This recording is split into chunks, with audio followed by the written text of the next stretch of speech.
John Rhys Davis here, Salah in Indiana Jones, and Gimli in Lord of the Rings. Give 'em hell, 3 guys and a flick. Ladies and gentlemen, please take your seats. The show is about to begin. The years passed. Mankind became stupider at a frightening rate. Some had high hopes that genetic engineering would correct this trend in evolution. But sadly, the greatest minds and resources were focused on conquering hair loss and prolonged erections.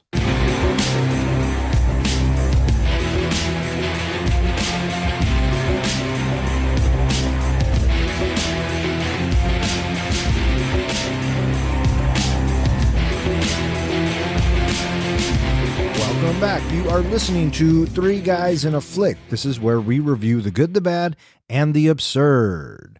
Tonight's episode, Idiocracy. Beware spoilers. Coming to you from a Starbucks 500 years into the future, where they give handjobs, my name is Don. And to my right, we have the comic book guy, John. Go away, Baton. And for some reason, we can't find the professor. He's probably still in his pod. Oh, for fuck's sakes, that guy. However, we did find this strapping young lad walking down the street. Filling in for the professor tonight, welcome back, Nolan. Fuck you, Eaton. Brought to you by Carl's Jr. Tonight we are talking about Idiocracy. Idiocracy comes to us from the Bronco Helmet, and it was submitted by one of our listeners, Jeremy Z. Is that Z like in Z Boys? Like the Z guys. The Z guys? Yeah. Okay, just checking. Yeah. Why do I know that and you don't? You son of a bitch. See what he makes us watch, Nolan?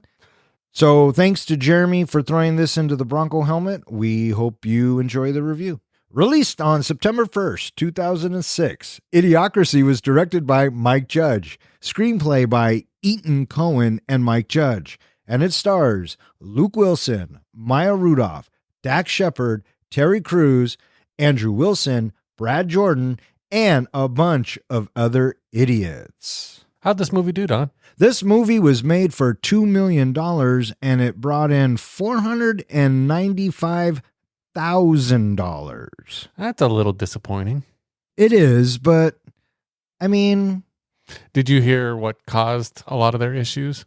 It didn't get marketed right. Yeah. It got not a lot of theaters, and it didn't get any trailer. It didn't get screened for the press for early reviews. Here, Tal, it almost sounds like someone was trying to bury this film. Well, what happened was the film industries, when they finally saw the movie, they didn't like how the movie makes fun of sponsors and how, like Starbucks becomes this adult place. Pretty much every fast food became like an adult place, things like that. They didn't like it, but they were contractually obligated to show it in at least, I think, 1,000 theaters.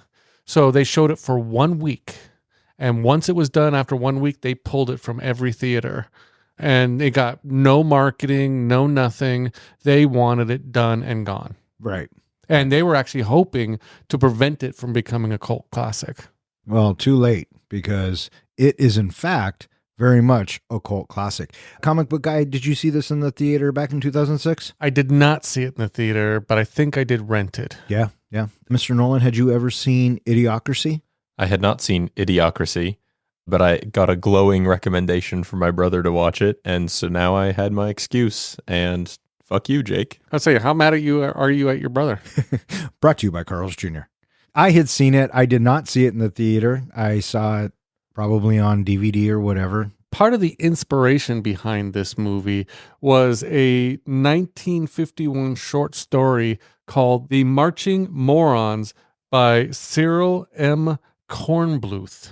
I guess that story was basically about how the dumb people in society are outpacing the smart people when it comes to breeding, and that we are heading in a direction where just the smart people will be weeded out of society. And the sad thing is it almost feels like that's what's happening. Oh, well, yeah. I mean, it depends on how you look at things, I suppose. But this movie very much could, I think, be a reality in 500 years, just with the state of the world's in now. Well, so Mike Judge was asked in 2016, with the current things going on in politics and everything, if he saw his movie becoming true. And he said, well, I don't know if I'd go that far, but I will say that my prediction is about 400 years too soon. For sure. Speaking of Mike Judge, this is not the first movie the three guys have reviewed by said director. Nolan, are you familiar with Mike Judge? Did he write, or was it like King of the Hill? Yep.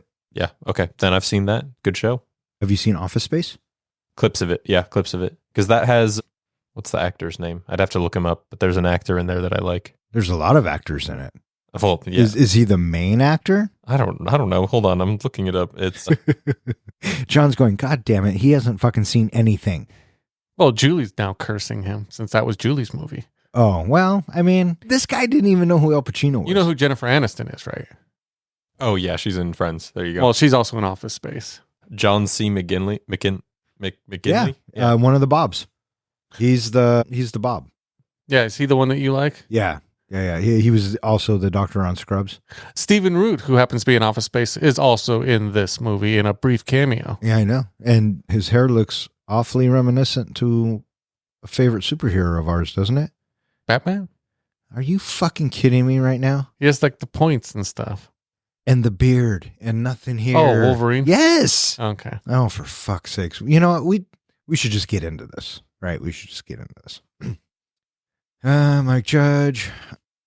What did you guys think of Mike Judge's message here? It was kind of a statement on where society is going. It's a scary thought that could be where we're going. Yeah. What about you? To me, I guess it doesn't draw direct parallels to this, but I just kind of thought of like you see in that scene where what's his name? Frito? Yeah. Frito's sitting in his chair with the, I don't know, little straw thing, and he's just kind of mindlessly staring at a screen. I kind of get that like vibe from, I don't know, like younger people these days with TikTok or YouTube Shorts, or just kind of scrolling through social media or, video streaming. So yeah, it may very well be the downfall of mankind. These little gadgets we have. Who would not watch a channel that was all about somebody getting kicked in the balls? You know what? That's funny for about 5 seconds. And the masturbating channel? Well, they never really explained what that was, but color me intrigued. They had someone someone using feet to eat their fast food or something. Oh, it was the steak. Yeah, that's right. That was on the masturbation channel? Yeah. That's no fun. Quentin would love that channel. There it is. Comic book guy. There's a movie reference for you. Very, very good, Nolan. Did you catch what this movie's original title was? No, what was that? United States of America. That sounds about right. So let's talk about this cast a little bit. Luke Wilson. Nolan, do you know who Luke Wilson is? I believe he's in that 70s show, right? He was for a little while. He was a boyfriend for a while. He was he was off and on the show. That's probably the only thing I can remember him from. So interesting. I always just say he's Owen Wilson's brother. Yeah, he's in a lot of stuff. I think he's a good actor. I think Owen's a good actor. And I thought he was pretty right for this part. What did you guys think of him as Joe? He did a great job of just playing an average guy. It almost reminded me of last week when we did Shaun of the Dead, of just somebody who's coasting through life, doesn't want any change, doesn't want anything. I love the comment of, are you going to lead, or get out of the way? And he's like, I just want to get out of the way. Sure. Yeah. A very good everyday kind of guy. Mm-hmm. Yeah. Yeah, I think he was well cast for this role. You know what's funny is actually while I was watching the movie, I was thinking in my head, I didn't even know his name was Luke Wilson. I just recognized the actor. And so I thought, he looks like Owen Wilson a little bit. I wonder if they're like related or something. And then you guys bring that up, so it just kind of confirms my gut. Have you ever seen Old School? No. Interesting. Bud, we had to catch you up on a lot of things. How long is the flight to Turkey? Hungary? Yeah, that place. You're never going to get that right, are you? He's really not. He texts me all the time. He'll say, like, when are you going back to Turkey or something like that? And anyway, the flight, 14 hours. Okay, that's at least 7 movies. Yeah, we'll put together a list. All right. Yeah, we're going to give you a list of 7 movies. Watch as many as you can. Do I get 2 musicals? Out of 7, you can have 1. 1, okay. One musical. I'll have to think of the one. All right, so be on the lookout for Might that. be That Rock might of be Ages. Oh, don't do that. Moulin Rouge. No, dude, you're fucking killing me. Plus, there's already a podcast there. So let's make it so Oh. he'd have to talk about it. The pirate movie. Oh, there you go. See? He's like, what the fuck are you talking about? Maya Rudolph. What'd you guys think of Maya? I love Maya in just about anything. I think she does a great job. She's got great comedic timing. I thought it was a little interesting for her to play a prostitute, but she looked good. Why was it interesting that she was playing a prostitute? It's just I didn't really see her as a prostitute, but Who do you see as a prostitute? I don't know, Britney Spears. Okay, I just got a lot of hate. I'm sorry to all of the Britney Spears fans out there. I should not have said that. Oh, there you go. There you go. I've loved Maya Rudolph ever since she was on Saturday Night Live and Bridesmaids and just Bridesmaids, my favorite. She is hilarious. And you're right. I agree with you. She does have great comedic timing and she's just a lot of fun. Well, I feel like she's got a little bit of kind of, I want to say elegance to her that's what I mean by putting her as a prostitute. She comes across smarter than that. She comes across more eloquent than that. So at least that's how she comes across to me. I can see that. She was just a elegant prostitute. I'm sure they exist, bud. I'm sure you don't know her from anything. So how did you think she did in this film? I think she did fine in this film. Like you guys were saying, I think she's like seemed to have like a very fun energy into the role. So it made it pretty good. Yeah. Dax Shepard. Dax Shepard, usually I love him in just about anything he's in. I had troubles, at first some of the stuff there, it was funny, but it gets old real quick and his character kind of, started to bug me after a while. Yeah, I can see that. I think Dax Shepard is hilarious and I watched him in a lot of things. And this being probably one of his earlier roles, I can see his behavior and the things that he's doing can get on your nerves quickly. What about you? Again, you probably don't know him from anything, but what'd you think of Dak? Actually, when I saw him, I thought of him as, he's that guy who's in that one thing. Because I know I've seen him before in something, but I cannot remember. Hey, that's a start, I guess. I know.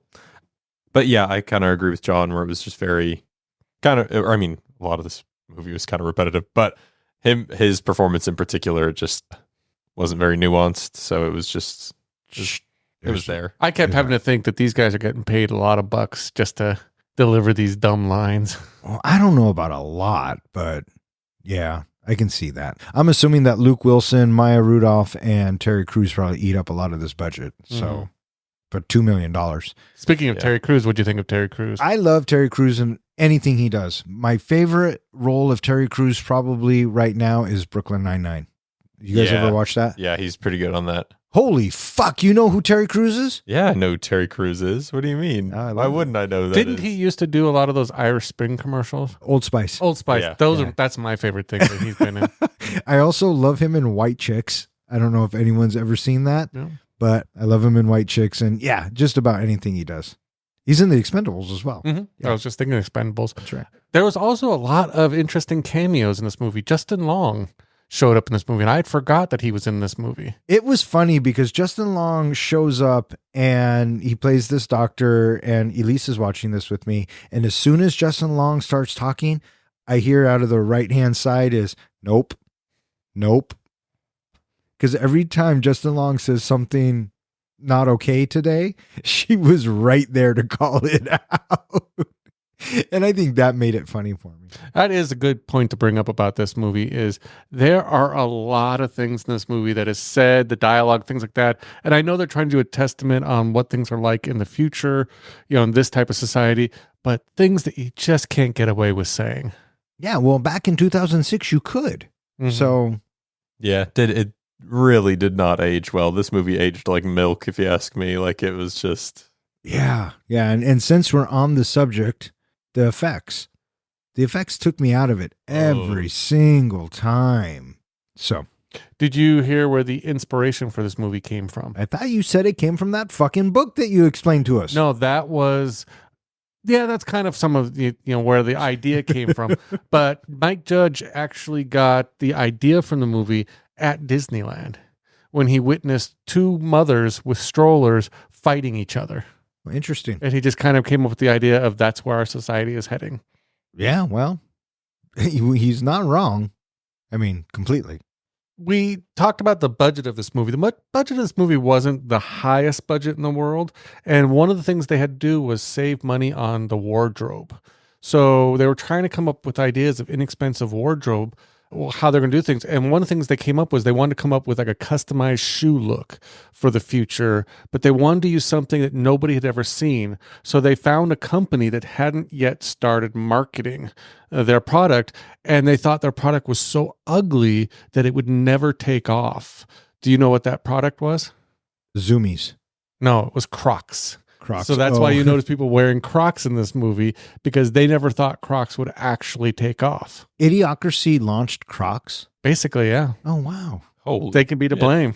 that's crazy. I love Crocs. Do you? The movie's just bumped up a little bit for me. Nice. Look at that. Good job, John. There goes 0.5. Yeah. I like it. I like to think that there is at least one redeeming quality in a movie, and this one had more than one, so it's got that going for it, which is nice. Dude, are we at that time yet? Oh, why, yes, boys, it is that time. Welcome to another edition of Master Movie Trivia. I am your reigning champ. You may call me the champ. I have compiled 5 questions and 5 questions only to test your knowledge of the movie we are reviewing. Each question could be worth multiple points, so if you know the answer, say it. And please wait until I am finished with each question. Let us begin. Question number 1. According to the movie, what is the name of the highest grossing movie in the future? Ass. Nice, Nolan. Yes, yeah. Very good. Question number 2. What is the name of the liquid that has replaced water? Brondo? Brondo. Point goes to the comic book guy. We're all nutted up at 1, boys. Question number 3. The popular burger joint Fuddruckers gets a new name in 2505. What is it? Buttfuckers. Oh, listen to Nolan, quick on the gun. I love that they showed the evolution of Yeah. the name. Oh, yeah. Yeah, like I said, redeeming qualities. Butt fuckers. What is the name of Rita's pimp? Upgrade. Ooh, I'm not, With an extra D. Damn it. He just taught me. Bonus question. Who played Upgrade? Anybody? I got nothing. Scarface. Scarface, Well-known that's right. rapper at the time. Well, not that well known. I knew him. I didn't. Who? Yeah, you're 12, first of all. How many years are Joe and Rita frozen for? 500. Bonus question. What is the year when they wake up? 25 something? 2500? 2502. No. 2520? Wrong. 2505. Well done, boys. John, you squeaked ahead, just edging out Nolan, which means you are one step closer to movie immortality.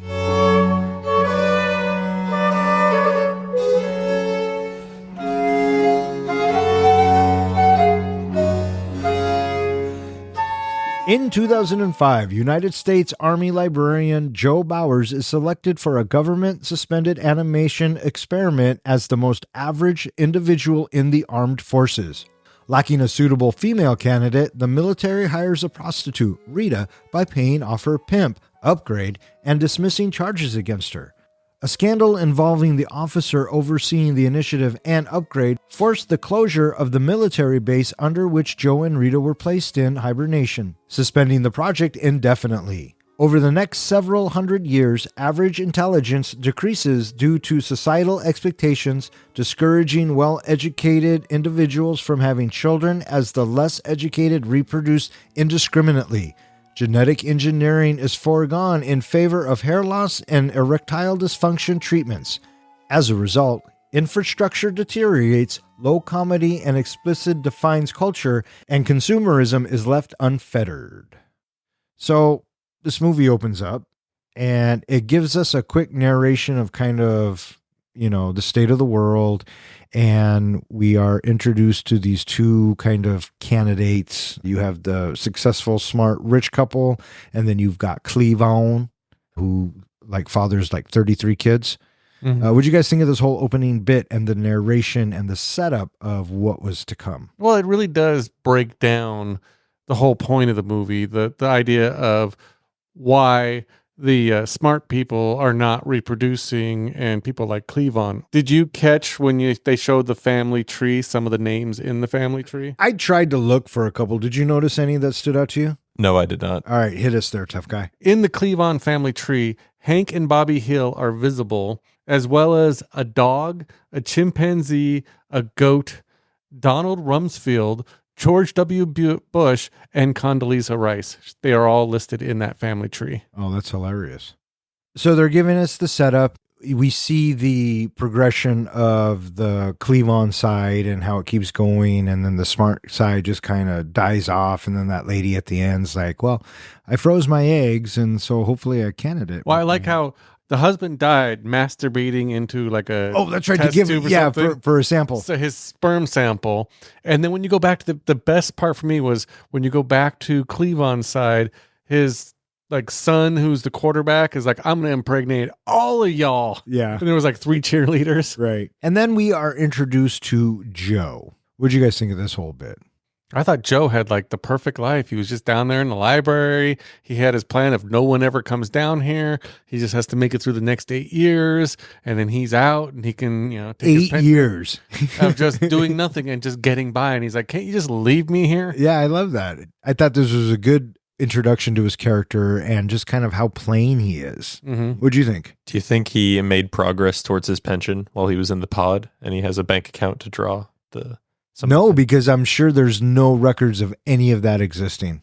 Damn, that's cold. Yeah. The death of pensions in America, I tell you. I like the bit where the dude in charge says, you need to come with me right now. And he goes, what? Don't you want me to train this guy? And he goes, train him to what? Sit on his ass? And watch TV? Yeah, I thought that was funny.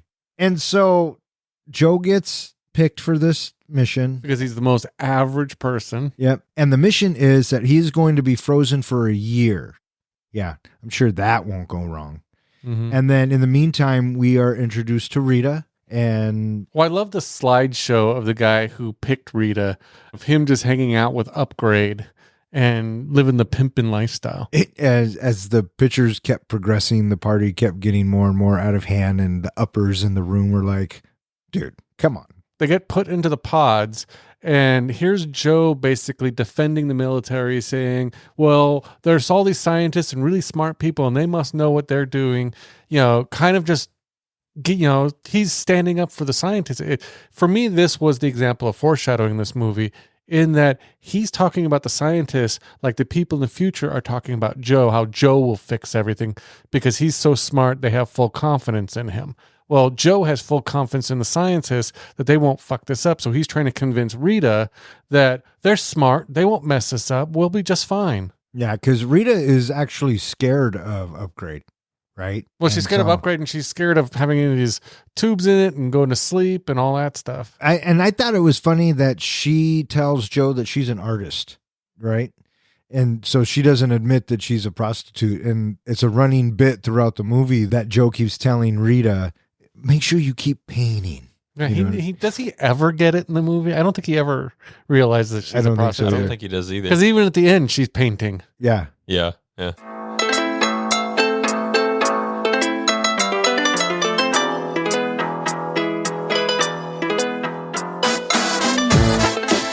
500 years later, a garbage avalanche disturbs Joe and Rita's hibernation chambers.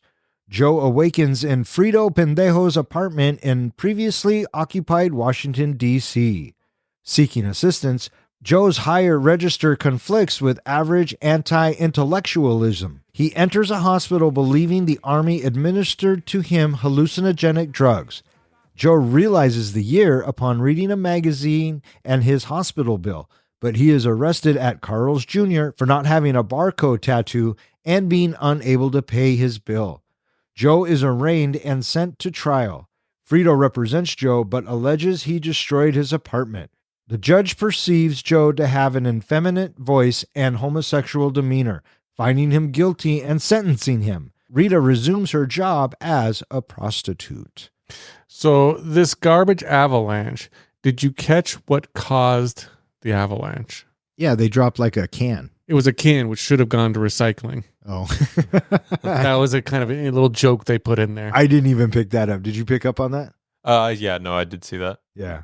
So they give us a montage of the years progressing and, the earth and everything kind of just going to shit. And I think it's these effects that do not age well. It just looked weird. Do you know what it reminded me of, that mound of garbage? It reminded me of Wall-E. Yeah. Did you ever see Wall-E? Yeah, that's what kind of reminded me too. I thought of the same thing, and I like the CG in this movie. Like you were saying, it's definitely aged. But throughout like the background of the scene, you can see all the different like garbage trucks just driving through the pile, like even as the avalanche flows, like between them. And I just thought that was funny. Yeah. The avalanche disrupts the pods, and Joe crashes into Frito Pendejo's apartment. What'd you guys think of this whole bit with Joe waking up and looking for help and all that shit? Well, I love that Frito doesn't like even take his eyes off the TV. He's just, watching the TV and sucking on his food or whatever it is. And I love how when he finally does get up, he's sitting on a toilet. Yeah, do you notice that? Yeah. What'd you think of it? I thought it was pretty funny too. Like he just would not move his gaze away from the screen. It was just very like nonchalant, even though an entire wall of his apartment just got knocked out. And he's pissed off that Joe is interrupting his watching the TV. Yeah. So Joe needs help, and he goes to a hospital. And this part kind of made me chuckle. When he walks up, did you notice the control or the keyboard, I guess? That's kind of like what fast food places have gone to. Instead of saying like what food is serving, they now show pictures of the different meals that people can push the pictures. So it makes sense. Maybe hospitals would eventually go to something like that. Yeah. Did you catch all of the symptoms? I just saw like there was a lot. Like there was like knife to the head, like gun to the head, like just a bunch of random or not random, but just assorted injuries. Like traumatic injuries. Yeah. Mhm. I didn't see anything for a cough or sickness but who knows? And so he goes in and he sees Justin Long, Dr. Alexis. What'd you guys think of this bit? I thought Justin Long was amusing. I thought he was funny. I do understand the whole confusion and the double takes of what year it is and all of that. But again, you're kind of dealing with, Joe and these people that are just kind of, I don't know if they're supposed to get on your nerves. I'm sure they are. Because did a lot of the people from the future get on your nerves? Oh, yeah. Then the movie did its job. That's what I'm thinking. Because it's like, I don't know how to put it, but you ever like seen those movies, the 80s, the jocks, the stereotypical, who are like, everything is, you're all just a bunch of and blah, blah, blah. That's what the world has turned into. And so he's dealing with this whole world, these guys that just drive you crazy. Yeah. Who would probably be the villains in any 80s movies. Right.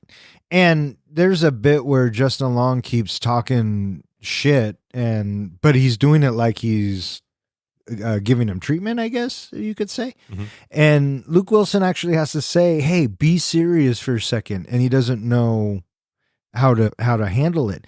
And then it turns out that Joe can't pay his bill because he doesn't have one of those barcode Which tattoos. freaks out Justin Long's character. It legitimately freaks him out. He's scared because these people don't know what to do when something's different.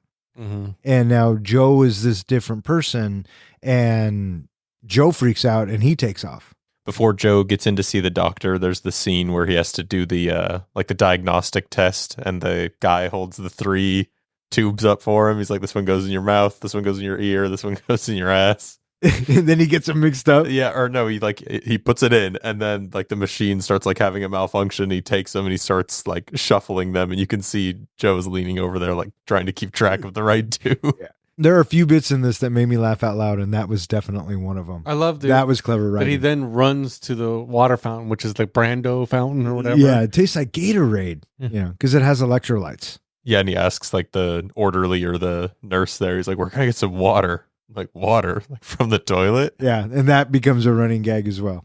So Joe runs away and eventually gets picked up by the police. What'd you think of his whole going through intake and all of that?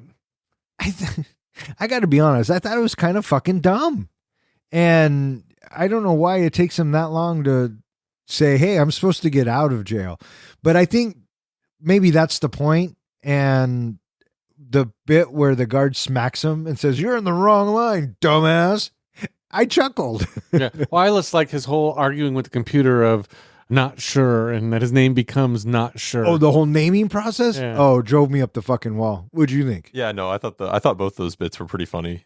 I don't know. Maybe it's wrong to find this funny, but I also like the bit where he's walking past, or when he's standing in the line at take-in, and you can see the group of prisoners where the guy's sitting on the other dude's face, and they're all pointing at him like, "You're next." Well, I was trying to figure out, did the guy have 3 legs, or was he sitting on somebody? He was sitting on somebody. Oh, okay. And then all of the dudes around him, they're all pointing at Joe. I thought that was kind of funny too. I also like, when that whole scene happens with, I think I'm in the wrong line, I'm supposed to be getting out.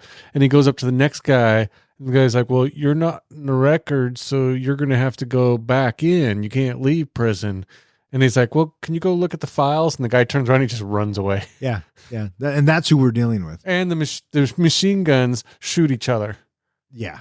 And so he runs and he gets arrested again. Well, his barcode keeps setting off the scanners. And if you catch in the background, like when he was at Costco later on, the things are like, the crimes that it's reporting is for being a dick.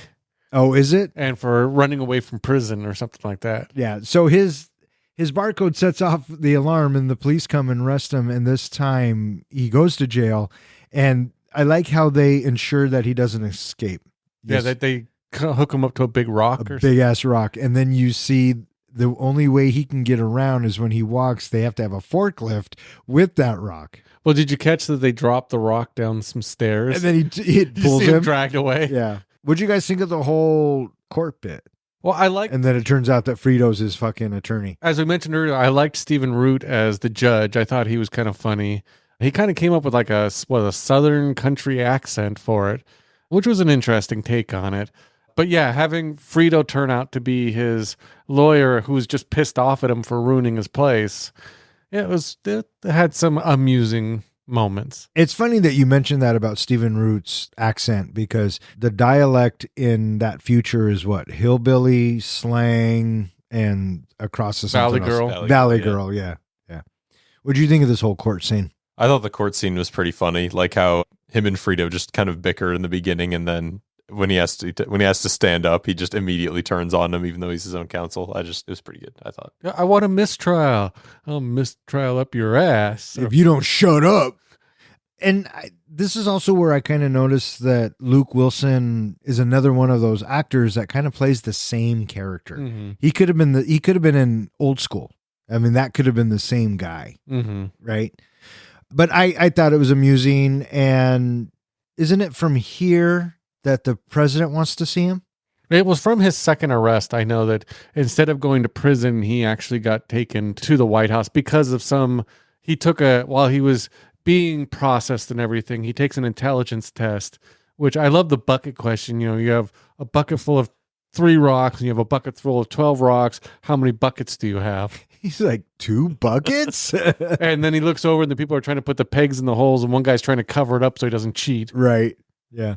And in the meantime, Rita has been thawed and she is making her way around and she's street smart. So she kind of, goes back to what she knows. And I think it's funny and kind of clever that the guys are so dumb that they're going to pay her to wait for her. Well, they're prepaying her for sex in the future. Right. But she says, tomorrow, baby, tomorrow. And he's like, oh, yeah, tomorrow. Which I thought was kind of an interesting thing, that this guy is throwing cash at her, but we've already learned that all of the transactions are done through the barcode on the skin. So why did that guy have cash? Because cash is another commodity. You think it is in this world? Yeah.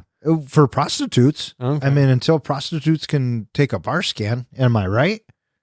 Well, it sounds like Starbucks and Carl's Jr. is a place you can go and get prostitutes. So why wouldn't you just use your barcode? Rita didn't work out any of those. And you'd pay cash for Rita, wouldn't you? I will neither confirm nor deny that. Smart.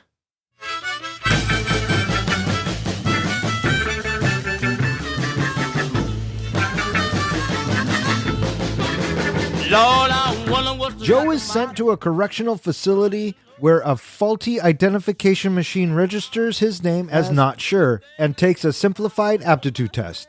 He escapes from prison after erroneously informing a guard that he has served his sentence. Joe visits Frito, who agrees to guide him to a time machine located within a large Costco wholesale store. After Joe promises to create a savings account in Frito's name, earning him billions in compound interest, with Rita, Joe, and Frito enter the store, but Joe is arrested after his barcode is scanned. Joe is taken to the White House and appointed Secretary of the Interior by President Dwayne Camacho for his performance on the aptitude test. In an address, Camacho states that Joe will resolve unfruitful crop yields, dust storms, and a stagnant economy, among other issues, within a week or face imprisonment. So yeah, I mean, this movie's kind of all over the place like we are. He escapes and then he gets caught and he has to go to a correctional facility. And we already talked about, his name being not sure and taking the aptitude test. Did you notice as Frito is kind of driving them around and driving them to the Costco, how large the Costco was? Oh, that thing was fucking massive. Yeah, it looks like a Costco has taken over everything. Yeah. Just looked like a regular Costco to me. Yeah. I love when they go into the Costco. Did you see there was like a whole section of just the same couch? Yeah. Yeah. And how they walk in and someone says, it's going to take us an hour to walk, to the other side or halfway through or whatever. I love the greeter of, welcome to Costco. I love you. Or I just think with all the greeters and like service staff you see in this movie, it's like all their faces are just so apathetic. Like there's just like blank stares, nothing there while they just yeah. The lights are off and nobody's home. Yeah. Right. And in the meantime, Joe had reconnected with Rita and then they find Frito and you're right. They're looking for a time machine. And I guess it's not out of left field for Joe to think something like that would exist. Well, for me, 500 years have passed. Yeah, he thinks they should have been able to develop time travel by now. But just looking at the people he's dealing with, why would he think these people would have a time machine? That is a great point, comic book guy. And so there is a possibility of escape, I guess, if you will. Joe has it in his mind that there is a time machine and he asks Frito, and you're right. Why on earth would you even think that Frito would be right about this or anything? And it'll pay off in a bit. So Frito and Rita and Joe, they go to Costco and they're getting ready to go to the time machine. They have to catch a train within Costco. One ongoing joke that I kind of appreciate, I kind of enjoyed, was Rita every so often bringing up that Upgrade will find her. That, they keep building up to this payoff of, I don't care if we're 500 years in the future. He's pimping. He's going to get his hoe. That's right. And Joe's always kind of like, nah, don't worry about it. It's going to be fine. Yeah, your boyfriend sounds like a real jerk. I also do like the bit where Joe is explaining to Frito, if you help me, I will make a bank account and, all of that stuff. And then he starts saying, well, if I do it, how come I'm not rich? And how come you're not rich? And why am I still here? And he starts to work time travel. Yeah. I thought that was kind of funny. He's like, well, maybe I just haven't done it yet or whatever. And yeah. And so while at Costco, they're getting ready to catch a train. Rita has to go to the bathroom. So she leaves and it's just not sure and Frito. And Joe's scanner goes off and naturally he gets busted again. And this time, instead of going to jail, he is summoned by one President Camacho. Did you catch Camacho's full name? Yes. Dwayne Alonzo Mountain Dew Herbert Camacho. Yeah. I love the fact that, did you catch everybody's somewhere in their name was some product like Frito, Mountain Dew, these kind of things. Yeah. Doritos. Tylenol. Mm-hmm. What'd you guys think of when Joe gets taken to the White House and he gets introduced to all the secretaries? I thought they were way more efficient than our current government. Why do you say that? They seem to be getting things done. What did they get done? Well, they hired a smart guy to try to fix their things. What do you think? I thought it was funny when they were all just kind of sitting around questioning him before the president shows up, and then he just busts in. He has the women behind him, and he's got his giant gold medallion, whereas everyone else is wearing like the silver ones. I thought that was really funny. Well, we had another actor again from Office Space. Do you remember what his name was? He plays Michael Bolton in it. Yeah. But I can't remember his name. I love the fact that after everything he said, he had a line. Was it about Brando because he was getting paid by them? Or No, he kept saying brought to you by Carl's Jr. Oh, brought to you by Yeah. Carl's Jr. because he was getting paid by him. Well, he thought he was getting paid I make money every time I say it. every time he says it. Mm. And so the president tells him, because you're so smart, you're going to be the Secretary of Interior. And Joe's like, what the fuck does that do? Does anybody know what the Secretary of Interior does? Nolan does. What does the Secretary of Interior do, Nolan? They secretary the interior. Oh, see, it's in the fucking name. Yeah, He's it the new says- professor. It's like trash can. It's like it says what it is in the name. Nice. I like how each one of the secretary members had a gold medallion or a medallion to signify, that's who they were. Well, I also love, I don't know if you had noticed it throughout the movie, everybody had a horrible haircut. Yes. Yes. I mean, they were all just like, it looks like someone just snipped anywhere they wanted to snip. Which makes sense because nobody's smart, Yeah. So yeah. Which one of the secretaries was your favorite? Or which one made you laugh? Probably the kid. There's one scene, I think it's in one of the cabinet meetings, where he's just drinking out of a bottle of whiskey, but he's like this little guy. Like, it was just I thought that was very comical. I thought it was the woman who kept mispronouncing everything. Yeah. I thought she was good. I really liked Camacho's president when they introduce him as, an ex-wrestler, porn star, all the things that he did. It seems like that guy would win president. Yeah, for sure. Can you imagine a future where a celebrity is picked as a president? No, I can't imagine at all. My favorite was the Secretary of Education, the dude who was all cross-eyed. Oh, yeah. Did you see the part where he was pointing a gun at his face? Yeah, he was looking down the barrel. Yeah.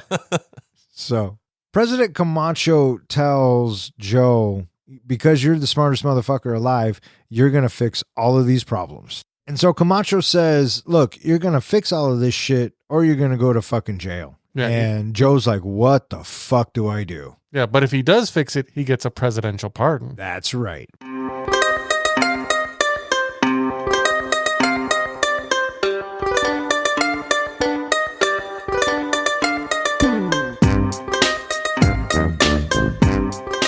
Joe visits a crop field near a museum and sends Rita to him.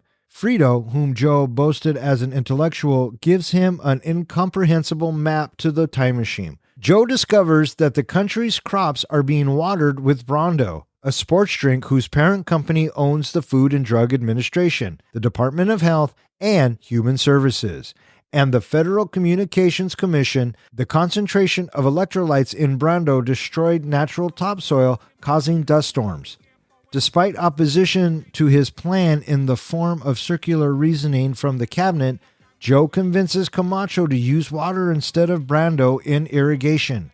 Consequently, Brando, who employs half of the population, files for bankruptcy. Inciting riots as immediate improvement to the crops did not materialize.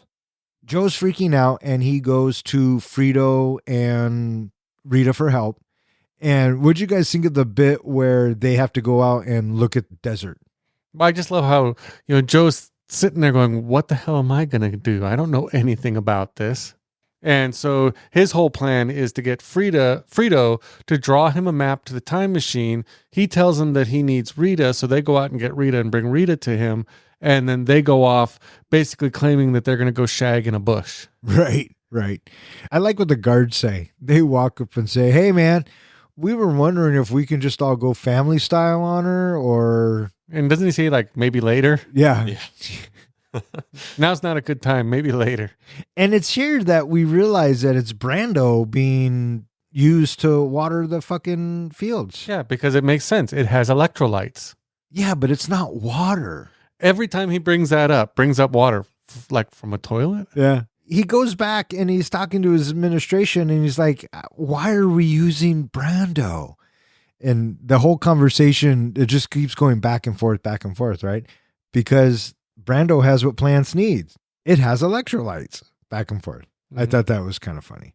Well, I love how ingrained commercial slogans are in these people's heads.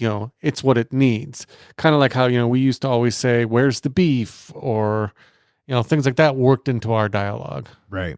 After that, isn't it where we have the press conference that Camacho basically tells all the people, we're going to fix this. He's got a week to do it. If he doesn't do it, we're going to kill his ass. Right. Basically send him back to prison or whatever. What do they call it when they're fixing somebody? The Monday Rehabilitate. night, what was it? Wasn't it like rehabilitation or something like that? Yeah, Monday night rehabilitation. Yeah. Something like that. Yeah.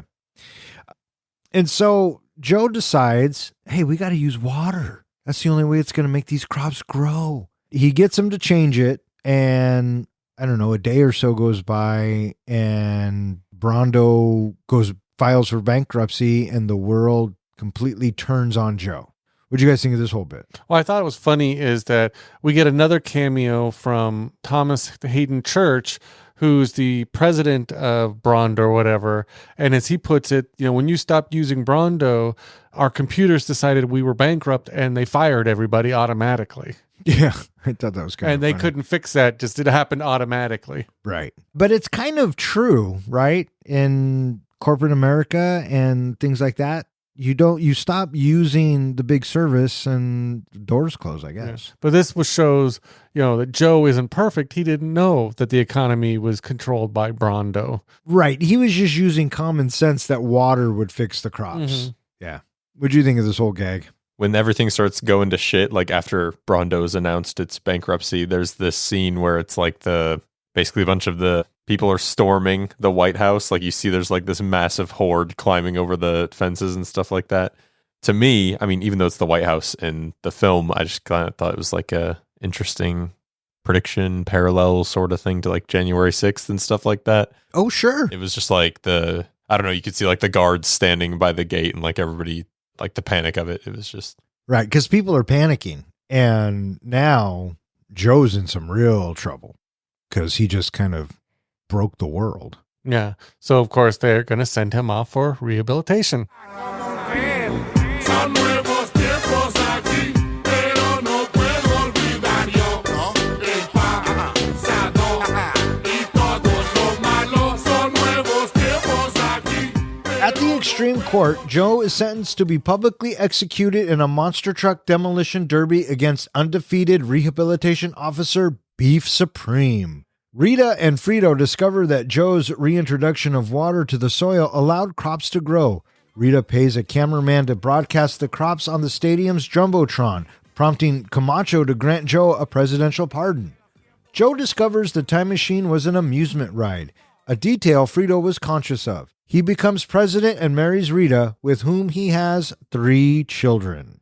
Roll credits. Did you catch that while he had 3 children, what was it? Frito had like 8 wives. 8 and wives 30 or 30 20 children. children. So it's still going on. Right, and it's 33 children. 33 33. is a number that pops up a couple times in this film. So I don't know if there's a significance to it, but 33 something.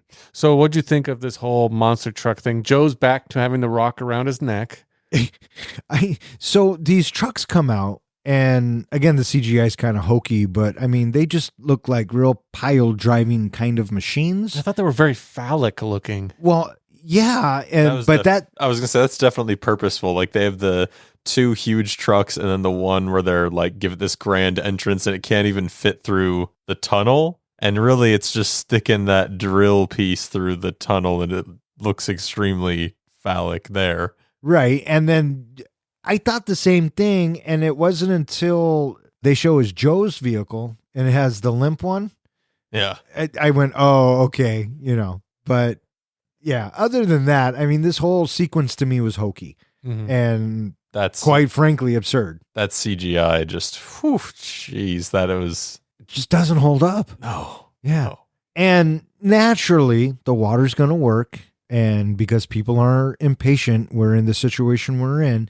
But in time, the water worked and we got greenage. And Rita was smart enough to get Frito to help her. Well, she gets free to go and hires the cameraman. And I love when they get to the location, they see the Starbucks. Oh, right. It's like they totally just forget why they were there and they go get the extra foam. Hey, man, Yeah. if that really existed, tell me that would not be a distraction. Well, then they get there and they're like, "We have all this money. Like, what? Why? I think we were here for Starbucks." Like, and then they just drop their camera they bring with them, walk in there. Right. And the camera happens to catch the grain foliage. Mm-hmm. And Joe is saved and he gets a pardon. And now he's thinking, I can get in the time machine and I'm going to go. And Rita's like, you know what? You should go. I'm going to stay here. And Joe's like, as long as you just keep painting, Rita. Well, here's my thought. If Joe goes back in time, if it actually worked and he can go back in time, he's going to go back to being an average person in a society where he's just kind of left behind. By staying in the future, he's obviously above average. He's the smartest person, well respected, and probably can do whatever he wants. Which one would you choose? Oh, I know what I would choose. And I would stay and rule the fucking world. Yeah. How That's about what I you, would Nolan? do. What would you do? Would you go back in time to be with your family or whatever? Or stay and pretty much rule the world? I think I would want to go back in time. I think I would need some intellectual conversation to kind of keep my brain from rotting. So Oh, you're such a good dude. Me, I'm fucking global dominance. And he's like, oh, I want to go back. I want to have an intelligent conversation. okay, maybe rule the world for like 10 years, but then I'd be like, I've had my fill. Time to go visit my family and loved ones. There you go. If you have a time machine, all bets are off. What would you do? Well, for me, you guys know I don't drink coffee, but I would finally have a reason to go to Starbucks, so I'd have to stay. So Rita's going to stay and paint and Joe's going to go back. But when they get there, it comes to fruition that the time machine was just a amusement park. And I love when they actually go through the ride and you got Charlie Chaplin dressed up like Hitler. He was a Nazi supporter. You have the dinosaurs fighting in World War II or III or whatever it is. And you've got the saved everybody instead of the UN. Right. Maybe it's for the best that Joe has to stay. You know what the ride reminded me of? It's a Small World. No, it reminded me of one of the movies you like, Mad Max Beyond Thunderdome. And the kids have the viewfinder and they're narrating history about the captain and all that. And it's totally like the wrong history. Oh, that's funny. You know what? I probably didn't even pay attention to that. Okay. So, Yeah, I thought of It's a Small World too. Yeah. That was where my brain first went. and so Camacho names Joe vice president, and eventually he becomes president. Him and Rita get married. They have kids.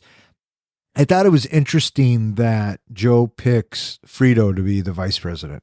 What do you guys think of that? Wow. I think that's pretty much. Think about Oh, it. for fuck's sakes. Well, if you think about it, that's the only real friend he has, and so he had to pick somebody. I don't know. Yeah. And so, Rita and Joe and their 3 kids live happily ever after. Did you catch the stinger at the end? Yes, at the very end of the credits, if you actually manage to make it through all the credits and haven't already given up on this movie, you get another pod has now opened up, and who gets out? Upgrade. Upgrade gets out, and he makes a comment about he gonna go find his hoe. Yeah. And so that's back in 2006, right? To be honest, I didn't know it was there. I didn't wait for it as I was doing my research for this film. That's when I found out, so I had to go watch it, and yeah. Well, now I feel like Whatever. we need a sequel to see if Upgrade found the hoe. You want a sequel to this movie? Absolutely. What the fuck are you smoking? Are you still at the Devil's House? I'm too stoned to drive to the devil's house. That's right. What'd you think of the ending there, guy? I don't know. It was over. There you go. That's what he thought about the ending. It was fucking over. Did you catch Mike Judge's cameo? His voice was the one for the Demolition Derby. He was the announcer. Oh, was it? Yeah. Yeah, no, I completely missed that. He also he was the announcer on the Masturbation Network as well. Oh, was he? Yeah. Funny. Welcome to a new segment we like to call Face the wheel. The Premise is Simple. I will spin the wheel and whatever category comes up, John and Don will apply it to the movie we are reviewing. Once they have presented their idea, it's up to you, the listeners. Let us know via social media or our website which idea you like best. And here are the categories: mashup, plot, rename, genre, reboot. Fuck it. I liked it better when it was called Spin Again. Pick any. Add any character from any movie. And here we... The wheel this week has landed on reboot. All right, there we go. We have to reboot Idiocracy? If I was going to reboot it, first of all, I'd have to probably start with a different cast. Luke Wilson did okay in this movie, but I am going to make this an action thriller. I'm going to make this a Total Recall type movie. First of all, we got to put Tom Cruise in it. And the world has now been taken over by Scientology. And basically everybody is just kind of loopy. Sorry to any Scientologists out there, but the world has gone loopy in this whole, religion created by L. Ron Hubbard. And so we need our main character to go and figure out how to deprogram everybody and get society back on track. I like that. That's not bad. What about you? You got anything? A reboot's just like a sequel, right? Well, Kinda. you're making a new version of the first movie. Okay. I think for my reboot, I would kind of go in a similar direction as you would, John. I would really kind of emphasize make a similar movie where everybody's kind of dumb, but maybe make it emphasize where people just got way too into sci-fi tropes. Like you just kind of have this mix and mashup of like Star Wars tropes, Star Trek tropes, just like all like classic wacky sci-fi things, and that just like became mainstream culture in like this dumb world. Yeah, that's not bad too. I don't know if I fucking have one. If I were to reboot Idiocracy, the first thing that came to my mind was, instead of actual stupidity as the crux of it, I would probably go to like an occult or a cuckoo type of gathering of people. I don't want to say religion because I don't want to offend anybody, but yeah. So what kind of saying along the lines of, it's similar to what I was saying, is that religion and spiritual belief has taken over and education has gone to the wayside. People are, instead of believing, in science creating things, that, God or somebody did everything, so we don't need to learn anything. No, I don't want to bring in religion specifically, because people have the right to believe what they want to believe. Now, like, the cults where all the dumb shit happens, where it just, sisters marry their brothers and they all live on a fucking farm and they're all cannibal kind of people. I mean, that shit really does exist. Mm-hmm. That to me is cuckoo. So a cult has taken over basically the world. There you go. A cult. I think another interesting concept for a reboot that just kind of came to my head was take this movie, but instead of the emphasis being on like the stupidity aspect of it, maybe more focus in on like US culture's obsession with like image, and so maybe just make it more like of an image based kind of movie. Superficial. Yeah, exactly. Oh, that's good. That would be a good reboot. So everybody's just too much into themselves to care about anything else going on in the world. Right. And it's up to the main character to get people to love themselves as they are and not as what the world sees them as. Holy fuck, boys. We just rebooted Idiocracy. Well done, Nolan. Good job, buddy. Thank you. And there you have it, listeners. Let us know via social media and our website who you thought had the better use of category. And that concludes this week's Face the Wheel. All right, boys, what do you think? You guys are ready to rate this flick? I'm ready to rate this flick. John, are you ready to rate this flick? Why me? Every time Don says lead, follow, or get out of the way, I get out of the way. Yeah, very good. Professor, how do we rate our movies? We do our ratings on a scale of 1 to 5 fucks. 5 fucks is a movie that we think is cinematic gold. A 1 fuck movie is a movie where you watch it and you're kind of one and done. You know what? I'm never going to watch that again. And what's a 0? A 0 fuck movie is where you get done watching it, turn to your buddy and say, oh, for shit's sake, what the hell? Why would you make me watch? I want 1 hour and 34 minutes of my life back. Or in other words, we just don't give a fuck. All right, Nolan, you are filling in. Guess what, buddy? You get to go first. Idiocracy is one of the best non-fiction documentaries I've seen in a long time. No, I'm just kidding. Idiocracy is a dumb fun movie, so it's not for everyone. Depending on your sense of humor, your enjoyment while viewing will vary. The movie also shows its age with its choice of profanity and CGI. It does, however, have some funny scenes. Overall, I didn't hate the movie. I didn't really like it either. I think it's worth one watch if you're looking for lowbrow humor. I can't imagine I'll rewatch Idiocracy anytime soon.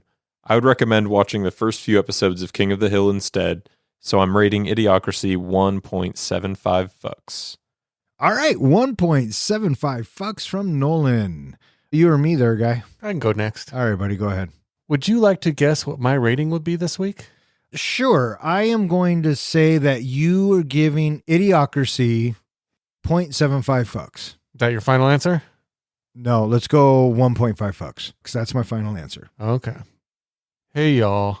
So, I watched this movie called Idiocracy, and let me tell you, it's a kind of weird, it's set in the future where everyone's super dumb, and this average dude named Joe gets stuck in it. He's the smartest dude around because everyone else is just majorly dumb. The thing I admire about Idiocracy is that its premise is believable, and it almost feels like it's ahead of its time. It's as if we are currently witnessing the dumbing down of our society in real time. My other issue is that they play up the dumbness of the movie so well, it makes it hard to watch in some parts. The movie easily goes from funny to annoying in many parts as the maturity level feels that it drops down to a I know you are, but what am I kind of level. For that reason, it's a one and done for me. I might recommend seeing it once for anybody who likes Mike Judge type humor, but beyond that, it's a really hard movie to rewatch. So yeah, Idiocracy, that's going to get 2 out of 5 fucks from me. It's got some laughs, some interesting takes on society, but overall, it's hard to watch without getting annoyed. And there you have it. Motherfucker! Yeah, I got it wrong. That's all right. 2 fucks, huh? 2 fucks. Wow, you gave that movie a lot of credit. Idiocracy. I did see it back in the day, and I remember finding it amusing and back then kind of clever, maybe even scary as to what the future could be for mankind. Going back and watching it again last night, it just does not hold up. The dialogue doesn't hold up. The graphics don't hold up. The story is still the same, and there are still bits that make me laugh out loud. So I do like to think that I found some redeeming qualities in this film, and that would be Luke Wilson and Maya Rudolph. I didn't mind Dak Shepard as much as you guys did. I think he's funny, and I'm actually kind of a big fan. But other than that, there's just a lot of wrong with this movie, and it's not even the story or the cast. It's just the way it's kind of brought to us. And at an hour and 24 minutes, some of this dragged for me. And if a movie that's an hour and 24 minutes drags for me, that is a problem. I would definitely chalk this movie up to absurd. So with that, I'm giving Idiocracy 1 fuck. With 1 fuck from me, 2 fucks from the comic book guy, and 1.75 fucks from Nolan, that gives Idiocracy an average of 1.5 fucks, which now puts it in the 36th spot. It is slightly better than Halloween, the 2007 remake, Scanner Darkly, and Rock of Ages. It is slightly worse than Moulin Rouge, Blazing Saddles, and Cape Fear. So, if you only had 2 movies left to watch in your life between Scanner Darkly and Idiocracy, which one would you watch? I would probably watch Idiocracy. I think so too. I don't know this other movie. Oh. No, from shocker. When I ask you to come on to the podcast, what do you think we're going to talk about? Science? I have so much fun when I come on here. I'm not a movie guy, but it's just for some reason. Are you sure? Because I just want to make sure you're having a good time. No, I thought he was going to share his travel tips going to Turkey. Well, that's what I thought too. Oh yeah, Turkey. I'm very familiar with Turkey. Hey, motherfucker, that's my shtick. Get your own fucking Kool-Aid there, bud. All right, that's going to wrap it up for this episode of 3 Guys and a Flick. If you would like to know which movie we're going to be reviewing next, please check out our website. Speaking of which, hey, John, where can they find us? Well, they can find us at 3guysanaflick.com, where we go ahead and post all of our show notes, movie scores, and anything else we feel like posting.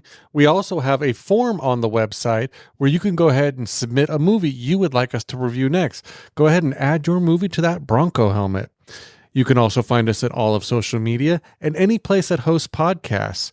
And if you are listening to us on anywhere like Spotify, Apple Podcasts, anything like that, go ahead and give us a like. Of course, give us a 5 and leave us some comments so that we can hear from you. All right. I just want to thank Jeremy Z for throwing this into the Bronco helmet. We had a lot of fun talking about it. I hope we didn't offend you. If you absolutely love this movie, then good on you for that. And I also want to thank anyone else who listens and who has suggested a movie. If you keep listening, we'll keep recording. For Three Guys in a Flick, I'm Don. I'm Nolan. I'm beaten. Brought to you by Carl's Jr.